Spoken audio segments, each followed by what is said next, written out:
Hindi na bago ang mga kwentong umiikot sa mga magkatandem na nagbibigay kilig at inspirasyon sa mga manunood. Isa sa mga pinakamaingay na usapin ngayon ay ang tambalang Carla at Jomar, o mas kilala ng karamihan bilang JOMCAR.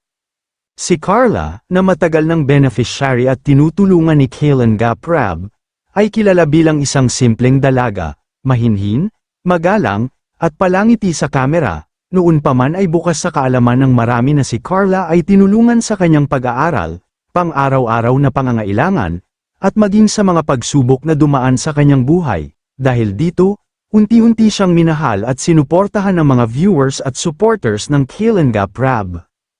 Nang mabuo ang tambalan nila ni Papa Joms, doon lalo pang naging usap-usap ang kanilang dalawa, ang kanilang natural na biruan, simpleng lambingan, at hindi pilit na kilig sa bawat vlog ay agad tumatak sa mga manunood.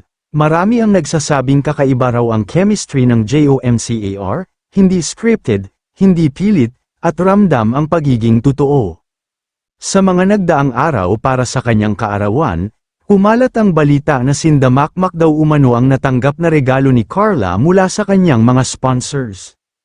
Ayon sa mga bulong-bulungan, may mga perang tulong, magagandang damit, sapatos, at iba't ibang sorpresa na dumarating sa kanya bilang suporta at pasasalamat ng mga taong na-inspire sa kanyang kwento. Gayunpaman, nanatiling tahimik at mapagpakumbaba si Carla, hindi ipinagyayabang ang mga natatanggap at patuloy pa ring nagpapakita ng pasasalamat sa lahat ng tumutulong sa kanya. Ngunit ang pinakamatunog na kwento ay naganap umano noong birthday ni Carla. Ayon sa mga nakasaksi raw umano sa selebrasyon, simple lang daw ang handaan, walang engranding dekorasyon, walang bonggang programa, ngunit ramdam daw ang saya at emosyon ng okasyon. Nandoon ang ilang malalapit na kaibigan, piling tao mula sa Kaylan Gaprab, at syempre, si Papa Joms na tahimik lang noong umpisa. Habang abala ang lahat sa kantahan at kwentuhan, bigla raw tumayo si Papa Joms, hawak ang isang maliit ngunit maayos na kahon. Hindi raw agad sinabi kung ano ang laman nito. Lumapit siya kay Carla, sabay ngumiti, at doon na raw nagsimulang mapansin ng lahat ang kakaibang katahimikan sa paligid. Ayon sa mga kwento, matindi raw umanong regalo ang ibinigay ni Papa Joms kay Carla, hindi man daw ito ang pinakamahal sa presyo, ngunit pinakamabigat sa kahulugan.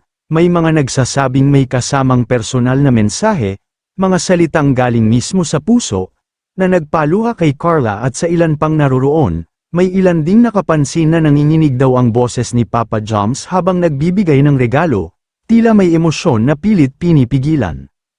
Matapos ang gabing yun, mas dumami pa ang sumuporta sa tambalan ni Carla at Papa Joms. Gayunpaman, nanatili pa rin silang tahimik, walang kumpirmasyon, walang pagtanggi, patuloy lamang silang nagpapasaya ng mga tao sa kanilang mga vlog. Bitbit ang respeto sa isa't isa at pasasalamat sa mga sumusuporta.